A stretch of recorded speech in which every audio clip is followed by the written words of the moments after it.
Uşaqlar, tüm sürpriz hizmetlerimiz yine de bugün toyda. Tayin.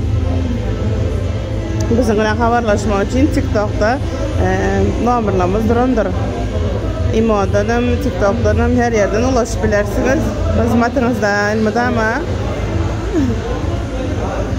Mişkalarımız tayin nedir ne toyu bitmedi.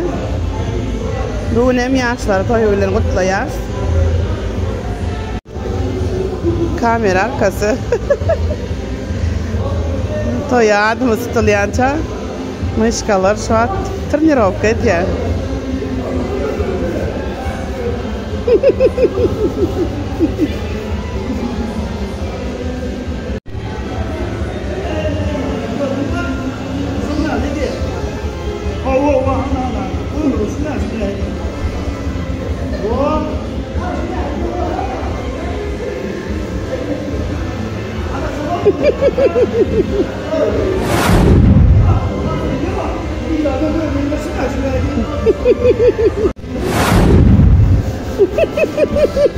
Ana, şuna